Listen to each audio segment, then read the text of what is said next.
Have you ever had help you didn't ask for turn into a miracle you desperately needed? Dr. Lyra Silvermane stared at the chaos unfolding in her xenobiology laboratory aboard the research station Harmony's Gate, her pointed ears twitching with a mixture of horror and disbelief as she watched her entire species' instinctual behavior unravel everything she thought she understood about control. The Veltharin researcher had exactly 48 hours to catalog 300 specimens, analyze their cellular structures, compile reports for the Galactic Science Council, and prepare her presentation that could secure funding for the next decade of interspecies medical research. But right now, a 4-year-old cub named Kes was standing on her stool, tiny paws wrapped around a data tablet that cost more than most starships. His silver tail wagging with such enthusiasm that he'd already knocked over two beakers. "I help Miss Lyra," the cub announced proudly, his oversized ears flopping as he nodded, his bright amber eyes shining with the kind of innocent determination that made saying no feel like kicking a puppy. Lyra's luminescent skin flickered with stress, a telltale sign among her people that she was seconds from a breakdown, and she pressed her slender fingers to her temples, her platinum hair cascading over her shoulders as she took a deep breath that did absolutely nothing to calm her racing heart. She'd made one critical mistake this morning, one tiny error in judgment that spiraled into this disaster. She'd smiled at Kes when he'd asked what she was doing, and among the Veltharin, a smile to a cub was an invitation, a signal that you welcomed their presence, that you were part of their world now. Her people were pack-oriented, descended from wolf-like ancestors who'd evolved intelligence without losing their fundamental social structures. And Lyra had spent so many years in academic isolation that she'd forgotten the most basic rule: never encourage a cub unless you're prepared for the entire pack. The laboratory door hissed open, and Commander James Chen, the human liaison officer assigned to the interspecies research wing, stepped inside, carrying 2 cups of coffee, his dark eyes immediately assessing the situation with the calm competence that made him infuriatingly good at his job. "So," he said slowly, watching Kes accidentally activate a holographic display that projected a rotating DNA helix the size of a small shuttle. "This is either a very unconventional research method, or you've acquired an apprentice." Lyra's ears flattened against her platinum hair, a gesture that James had learned meant she was embarrassed, and she rushed to take the tablet from Kes, who immediately looked up at her with such heartbroken eyes that she froze mid-reach. "I'm sorry, Commander Chen. I'll have this situation under control in just a moment," she said, her accent carrying the melodic quality of her native language underneath the galactic common. And James noticed the way her hands trembled slightly, the way her usually immaculate research station looked like a storm had hit it. He'd been working alongside Lyra for 8 months now, ever since the joint Human Veltharin Research Initiative launched, and he'd watched her work 16-hour days without complaint. Seen her skip meals because she was too focused on a breakthrough. Noticed how she deflected every offer of help with a polite smile that never quite reached her expressive violet eyes. She was brilliant, dedicated, and so determined to prove herself that she'd forgotten how to accept support. Something James recognized because he'd been exactly the same way before. His military service taught him that strength wasn't about doing everything alone. "Kes," James said gently, crouching down to the cub's level, "that's a very important tablet Miss Lyra needs for her work.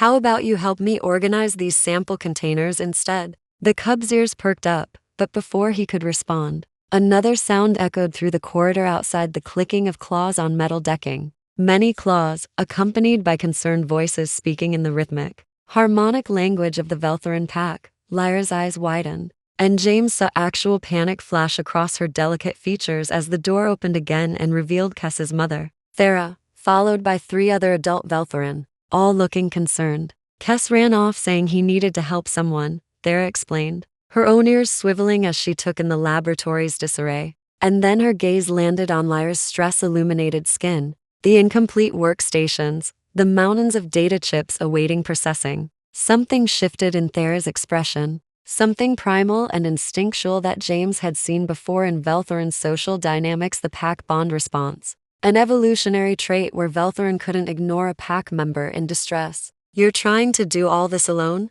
Thera asked, her voice carrying a note of what sounded like genuine distress. And Lyra immediately straightened, her professional mask sliding back into place, despite the way her hands clutched her own tablet like a lifeline. "It's my responsibility," Lyra said firmly, her pointed chin lifting with pride that James recognized as pure stubbornness. The deadline is my burden to meet, but Thera was already moving into the lab, her keen eyes scanning the workstations. And she made a low sound in her throat, not quite a growl, not quite a whine, but something in between that made the other Veltharin respond immediately. Merrick, you worked in cellular analysis before your engineering transfer, yes? Thera said, pointing to one of the males who'd entered. Sienna, you're still doing data compilation for the navigation department? And Tor, your daughter is in Xenobiology Academy. Within seconds, the three Veltharin were spreading out through the laboratory, and Lyra looked like she wanted to protest, her mouth opening and closing,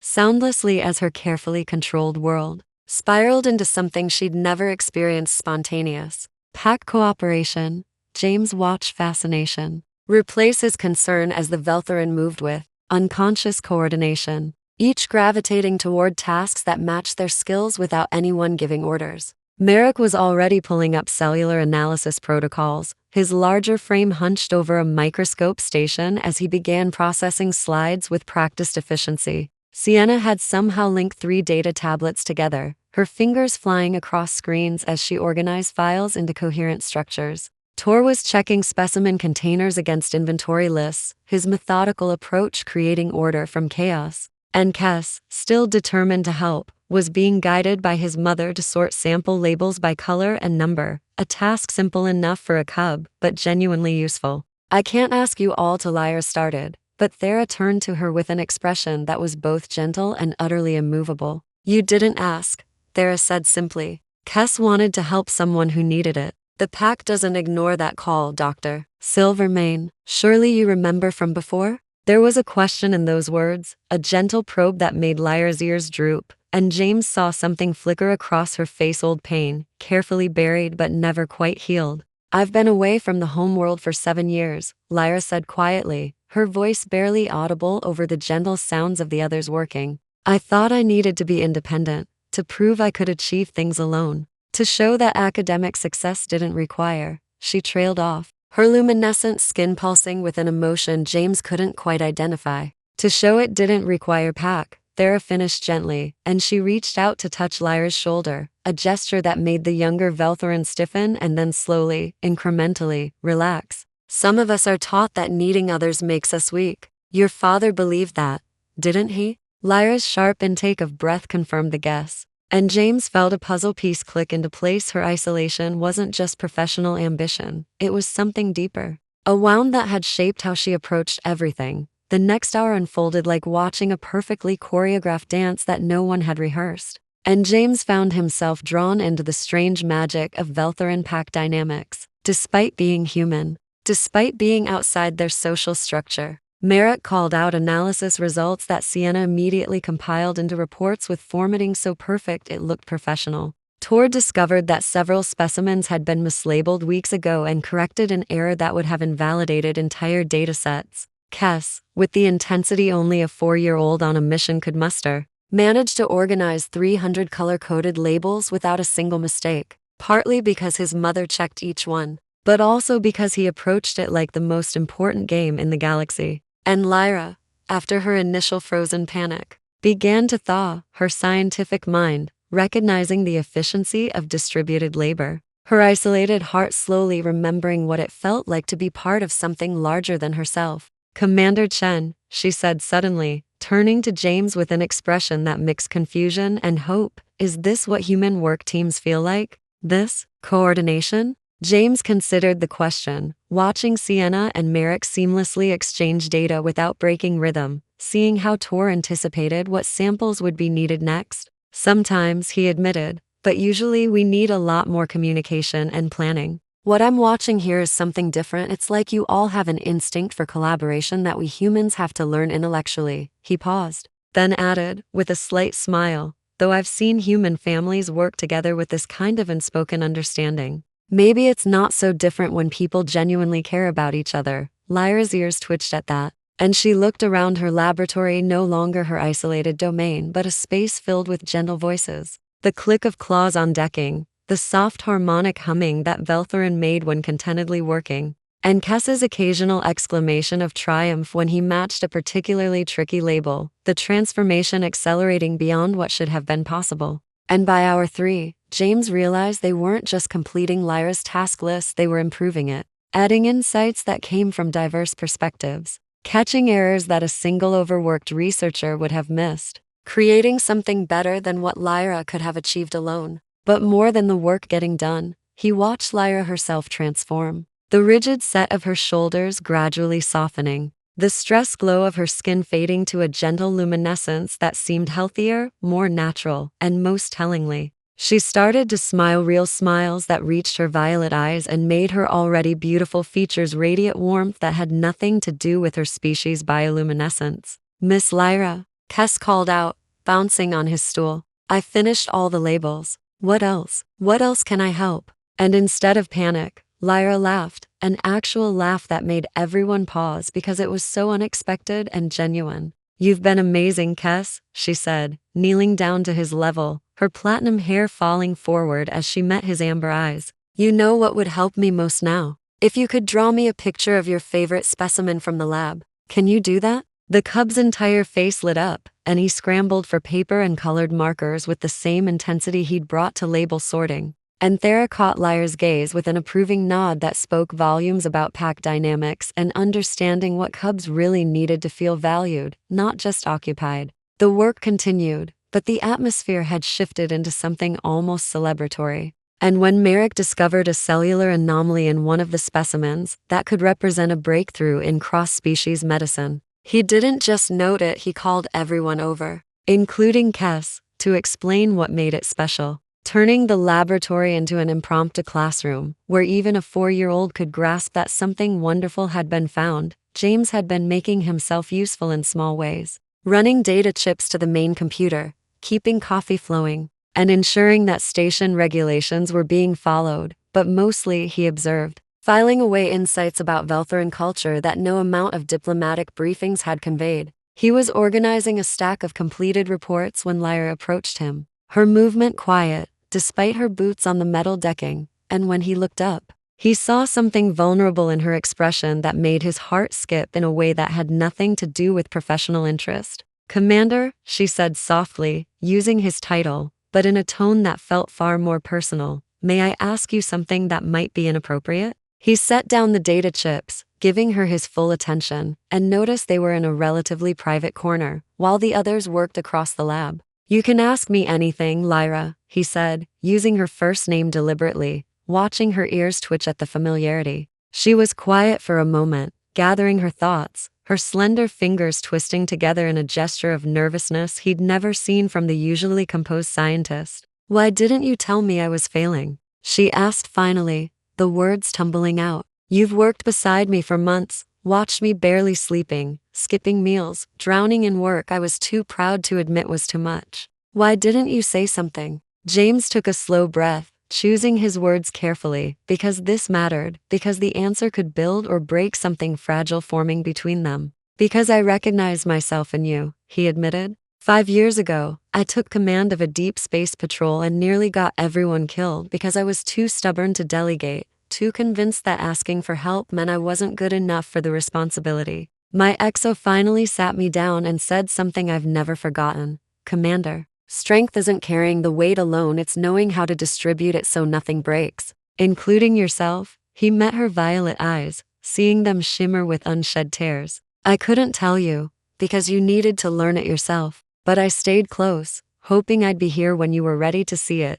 Lyra's breath hitched, and one tear escaped, trailing down her luminescent skin like a shooting star. And she wiped it away quickly, glancing toward where the pack worked to make sure no one was watching this moment of vulnerability. "My father raised me to believe that pack bonding was weakness, that the greatest Veltharin were those who needed no one," she whispered, her voice carrying years of pain. "He was a solo explorer, famous for his independent discoveries, and he saw my mother's pack nature as a flaw she'd unfortunately passed to me. I've spent my entire adult life trying to prove I didn't need anyone, that I could be brilliant and accomplished and complete all by myself." She gestured to the laboratory, where Kess was showing his drawing to Merrick, where Sienna and Tor were having a quiet discussion about data trends. where Thera was organizing completed work into presentation-ready formats. And then a 4-year-old decided I needed help. And everything I believed about myself is unraveling. And I don't know if what's underneath is someone worthy of this kindness. James did something then that broke about 17 regulations regarding professional boundaries between human and alien personnel. But he didn't care, because some moments mattered more than rules. He reached out and took her hand. Her skin, warm and impossibly soft against his palm. Her fingers trembling slightly as they curled around his. Lyra Silvermane, he said quietly, but with absolute conviction. I've watched you work miracles with insufficient resources, solve problems that stumped researchers twice your age, and treat every single specimen in this lab like it matters, because it came from a living being that deserves respect. You've always been worthy. You just needed to let yourself be seen. Her eyes widened, her ears standing straight up in surprise, and for a moment they just stood there, hands clasped in the corner of a laboratory while the quiet sounds of cooperative work created a bubble of intimacy around them. Then Lyra smiled, not the professional mask she wore for colleagues, but something real and tremulous and heartbreakingly hopeful. That's the most beautiful thing anyone's ever said to me, she whispered, and James felt something shift in his chest, a certainty settling into place, that this woman, this brilliant, stubborn, lonely woman who was just learning how to let others in, had become far more important to him than any regulation or professional boundary could measure. The moment was interrupted by Kess's delighted shout, "Miss Lyra, come see, come see," and they broke apart, though James noticed Lyra didn't let go of his hand immediately, her fingers lingering for a heartbeat longer before she turned toward the cub with a soft expression that transformed her entire face. Kess had drawn a picture of what was clearly supposed to be one of the specimens, though rendered in the abstract style of a 4-year-old. It looked more like a friendly blob with too many appendages, and around it he'd drawn figures, one with platinum hair and pointed ears that was obviously Lyra, and beside her, a taller figure that made James blink because the cub had drawn him too. And between all the figures, Kess had drawn connecting lines in bright red marker. "It's the family of science," Kess announced proudly, and Thera made a sound that was half laugh, half sob, while Merrick and Tor both suddenly became very interested in their workstations, and Sienna was definitely wiping her eyes. Lyra knelt down and took the drawing with trembling hands, studying it like it was the most precious thing in the laboratory, which, James realized, in that moment it absolutely was. "This is perfect, Kess," she said, her voice thick with emotion. "May I keep it? I'd like to put it on my wall, right where I can see it every day." The cub nodded so enthusiastically his whole body wiggled. And then he did something that made Lyra freeze. He hugged her, wrapping his small arms around her neck with the unself-conscious affection of a child who saw no reason not to show love. For a heartbeat, Lyra was rigid, clearly unprepared, and then slowly, carefully, she hugged him back, her eyes closing as something inside her that had been locked away for 7 years finally opened. "Thank you," she whispered to Kess, but James suspected she was thanking more than just the cub. She was thanking the pack, thanking the universe, thanking whatever force had brought them all together in this moment. The next few hours passed in a blur of completed work that should have been impossible. And when Lyra finally checked her task list on her main terminal, her hands flew to her mouth in shock, because everything was done, not just done, but done exceptionally, with analysis depth that exceeded council requirements, with formatting that was presentation ready, with insights that could spawn entirely new research directions. "How?" she breathed, scrolling through files that represented weeks of work completed in one afternoon, and Merrick stretched his shoulders with a satisfied grunt. 6 people working together can accomplish what one person cannot," he said simply. "Basic mathematics, Doctor. Though I suspect you knew that intellectually, even if you'd forgotten it practically," Sienna nodded, adding, "Plus, you'd already done most of the groundwork. We just helped organize and process what your brilliance had already discovered. Don't discount your own preparation," Tor chimed in with his methodical voice, and several of us caught errors or noticed patterns that fresh eyes could see. "Collaboration isn't about one person being insufficient, it's about making good work exceptional through diverse perspectives." Their words were kind, but Lyra shook her head, platinum hair swaying as she turned to face the group fully, her luminescent skin glowing with emotion that was no longer stress, but gratitude so profound it seemed to radiate from her. You gave me more than completed work, she said, her voice steady despite the tears streaming down her face, now unchecked and unashamed. You gave me back something I lost, something I convinced myself I didn't need because it hurt too much to want it and believe I couldn't have it. She looked at each of them, her violet eyes holding their gazes. You reminded me what pack feels like, and I can never thank you enough for that gift. Thera moved forward and pulled Lyra into a hug that the younger Veltharin melted into. And then somehow Merrick, Sienna, and Tor were there too, creating a group embrace that was clearly a significant gesture in Veltharin culture. And Kes squirmed into the middle of it all, his laughter, the bright center of something sacred. James stayed back, giving them their moment. But Lyra's eyes found his over Thera's shoulder. And the look she gave him was so full of meaning, gratitude, connection, promise, hope that he felt his own eyes sting with unexpected emotion. When the embrace finally broke, Thera was organizing the group's departure, mentioning something about letting Dr. Silvermane prepare her presentation, but Kes had one more contribution to make. Miss Lyra, he said seriously, his small face scrunched with the gravity of whatever he was about to say, you should come to pack dinner tomorrow. Mama makes the best Kalthara stew, and you look like you need more dinners. The adults tried not to laugh at the 4-year-old's blunt assessment. But Lyra didn't laugh. She crouched down to Kes's level one more time and touched her forehead to his. A gesture James had learned was deeply significant among Veltharin, reserved for family and close pack.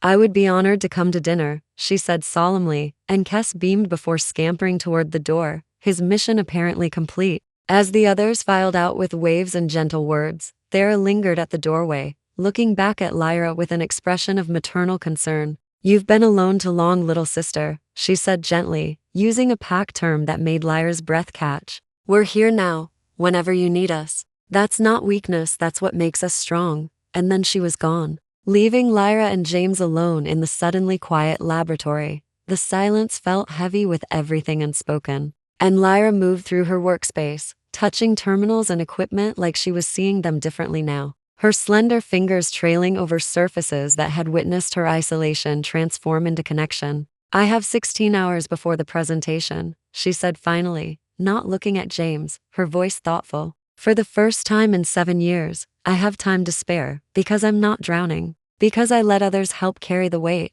She turned to him. Then, and the vulnerability in her expression made him forget every regulation, every professional boundary, every reason why he should maintain distance. Commander James Chen, she said formally, though her slight smile suggested she was being deliberately ceremonial, would you do me the honor of sharing a meal? Not as colleagues, not as liaison and researcher, but as two people who might want to know each other beyond professional capacities. James felt his heart rate spike, and he was suddenly aware of every detail, the way her platinum hair caught the laboratory lights, how her pointed ears were perked forward in hopeful attention, the faint luminescence of her skin creating an ethereal glow. But more than any physical detail, he saw her courage in asking, the vulnerability of someone who'd been alone finally reaching out for connection. Lyra, he said, dropping her title as deliberately as she'd used his. I would love nothing more, though I should warn you that my cooking skills are mediocre at best.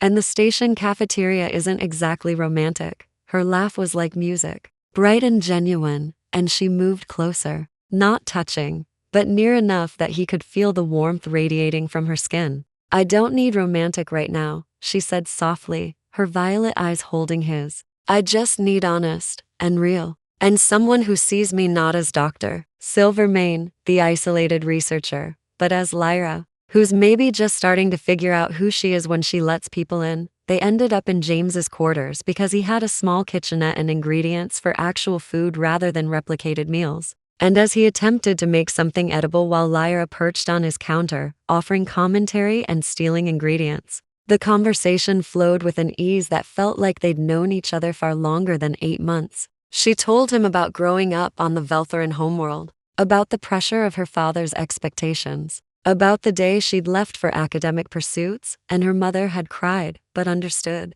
about 7 years of brilliant success that had felt hollow because she'd achieved it in isolation. He shared his own stories growing up on Earth in a military family, the expectations that came with the Chen name, the mission that had nearly ended in disaster because of his pride, the lesson learned too painfully about the difference between leadership and martyrdom. And somewhere between chopping vegetables and debating the merits of human spices versus Veltharin flavor profiles, their hands brushed, and neither pulled away. And the touch lingered into intentional hand-holding that felt monumental and right. "Can I tell you something that might be to forward?" Lyra asked as they sat together on his small couch, bowls of surprisingly decent stir-fry balanced on their laps, their shoulders touching in a point of contact that seemed to anchor them both. James nodded, setting his bowl aside to give her his full attention, and Lyra took a shaky breath before continuing. "When Kes drew that picture, he included you with me. And my first thought wasn't that's inappropriate or we're just colleagues. My first thought was yes,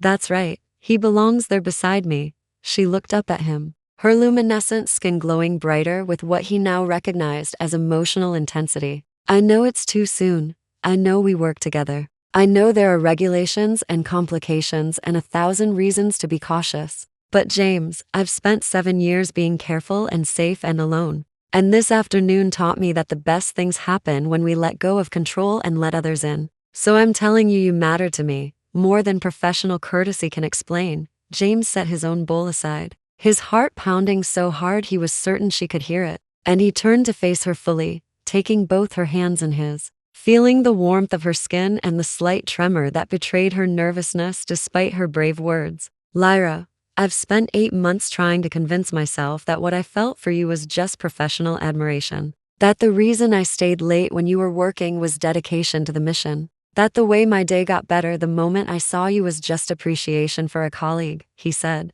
his voice rough with emotion he'd been suppressing too long. "But I've been lying to myself because you're right, there are regulations and complications and it's too soon by any conventional measure. Except it doesn't feel too soon. It feels like I've been waiting for you to see yourself the way I see you, brilliant and strong and beautiful and worthy of every good thing, including connection and pack, and someone who wants to stand beside you, not because you need help, but because being near you makes everything better." Lyra's eyes were swimming with tears again, but she was smiling, really, truly smiling, and she leaned forward until her forehead rested against his, that Veltharin gesture of intimacy that meant family and trust and pack. And he understood now what a gift it was, how much it meant that she was offering it to him. "We're going to have to file about 17 different forms with station administration," she whispered, her breath warm against his lips, and he laughed, because even in this moment she was thinking practically. "Worth it," he murmured back,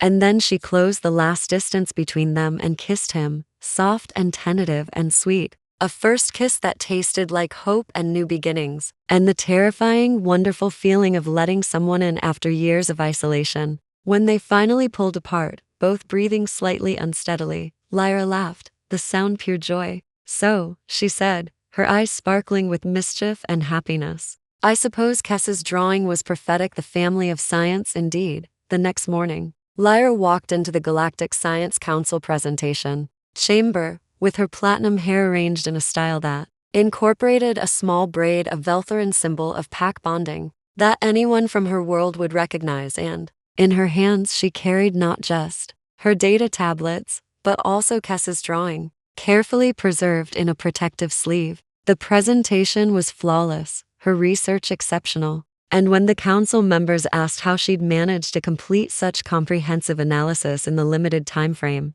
she could have claimed sole credit, could have reverted to her old pattern of pretending she needed no one. Instead, she smiled, a real, genuine smile that made her luminescent skin glow softly, and said, "I had help from my pack. And I've learned that's not a weakness, but the greatest strength we possess." The funding was approved unanimously, and several council members commented that they'd never seen Dr. Silvermane so energized and clearly thriving. And one elderly Veltharin counselor winked at her and murmured, "About time you remembered where you came from, little one." When Lyra returned to Harmony's gate, there was a message waiting from Thera with details about pack dinner and a note that said, "Kes has informed everyone you're part of our pack now, so be prepared for at least 15 more Veltharin who want to meet you. And also he's telling everyone you have a mate, so you might want to address that situation officially before rumors get creative." Lyra laughed until she cried, and when James found her in her quarters, surrounded by celebratory messages and looking overwhelmed in the best way,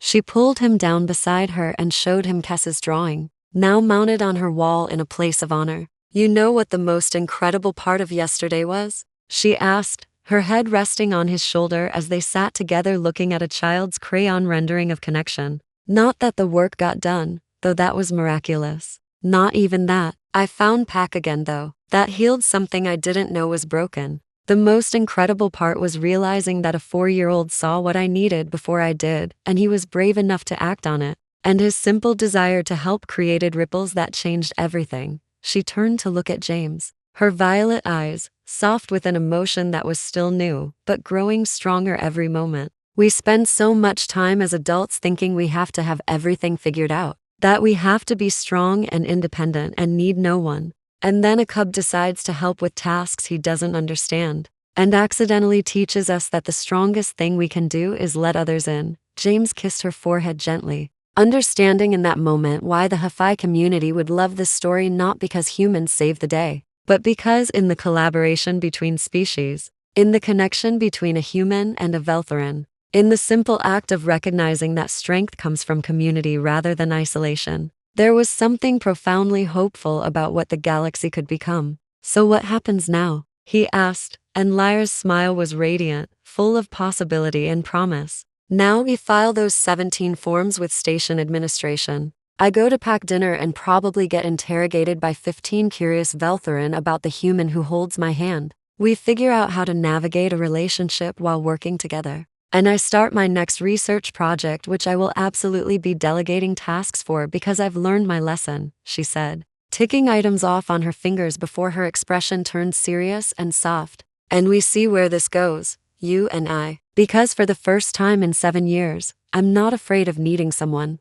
I'm not convinced that caring makes me weak. And I'd very much like to explore what it means to build something with another person rather than always alone. James pulled her closer, feeling the rightness of her in his arms, the way she fit against him like she belonged there. And he thought about the strange chain of events that had led to this moment: a cub wanting to help, a pack responding to instinct, isolated walls finally crumbling, and 2 people finding each other in the aftermath. I like that plan, he murmured against her hair, and Lyra made a contented sound that was almost a purr, her Veltharin nature showing in the way. She nuzzled closer. Outside her quarters, the station continued its routine operations. Hundreds of species working together on the joint mission of exploration and understanding. But in that quiet moment, the entire universe had narrowed to 2 people, learning that the bravest thing you can do isn't facing danger alone, it's opening your heart and letting someone stand beside you. Not because you're weak, but because together you're both so much stronger than you ever were apart. And somewhere in the family quarters, a 4-year-old cub named Kes was proudly telling anyone who would listen about how he'd helped Miss Lyra with her very important work, completely unaware that his simple act of wanting to help had set in motion a chain of events that would change lives, forge bonds, and prove that sometimes the smallest paws leave the biggest paw prints on our hearts.